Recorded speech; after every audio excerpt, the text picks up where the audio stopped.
Сәлем достар, бүгін біз балды торт дайындайтын боламыз.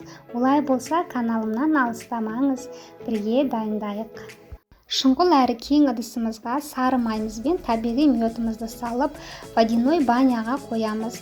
Табағымыздың түбі суға тиіп тұрмауы қажет. Сары майымыз ерігеннен кейін ас содасын саламыз. Ас содасын гасит етудің қажеті жоқ. Құрамында табиғи мед болғандықтан медтің арқасында өзі гасит етіледі.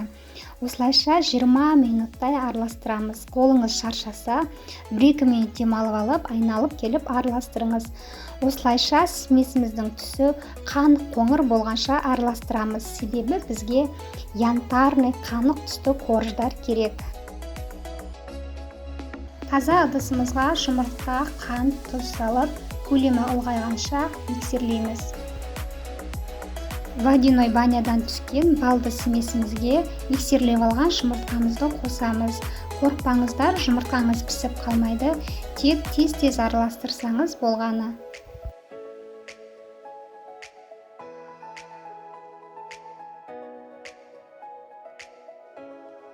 Алдын ала електен өткізіліп қойған ұнымызды бөлшектерге бөле отырып араластырамыз. Рецептте көрсетілген ұннан артық ұн салмаңыздар. Егер ұнды көп салып жіберсеңіздер, корждарыңызды пісірген кезде қап-қатты болып шығады.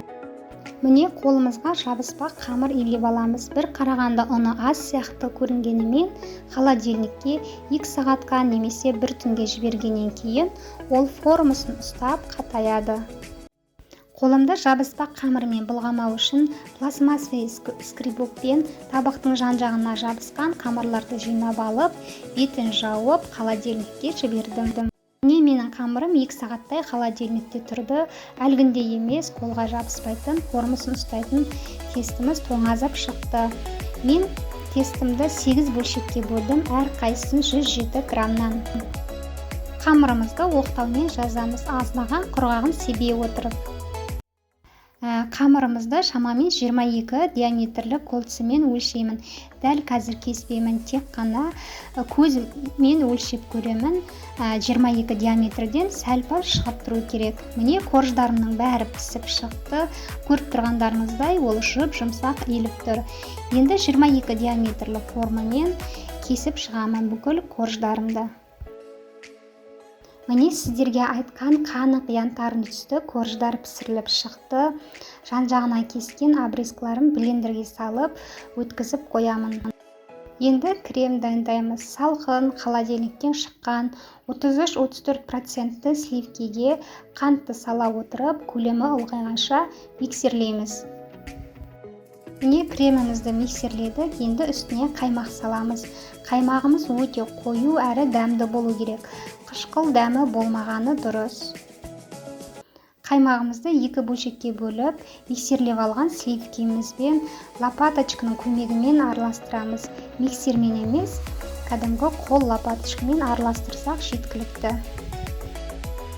Аздаған кремді доскамызға жағып, енді тортымызды жинаймыз. Кремді весімен өлшей отыра корждарға жақтым. Әр қайсы корждың арасына 120 граммдай крем кетті. Мен үнемі торт пісіргенде корждарды, арасына жағатын кремдерді весидің көмегімен өлшей отыра жағамын. Себебі креммен корждардың қалыңдығы бірдей болу керек, және кескен кезде өте әдемі көрінеді. Міне торттарымызды жинап болдық. Бірінші аттестатный пленка, одан кейін сыртынан кольца кигізіп, холодильникке шамамен ең кем дегенде 2 сағат, әйтпесе 1 түнге 5 сағатқа жібереміз. Міне тортым 2 сағаттай холодильникке тұрды. Одан артық ұстауға шыдамым жетпеді. Сіздерге тездетіп көрсеткім келді. Аздаған крем алып қойғам, соны торттың жан-жағына жағып, жайлап түзеттім. Өте идеальный түзетудің қажеті жоқ. Қазір сыртына корждарымыздың обрезкасын себетін боламыз. Егер сіз тапсырысқа дайындайтын болсаңыз, сыртын кез келген өзіңізге ұнайтын креммен қаптауыңызға болады. Крем чиз деген сияқты.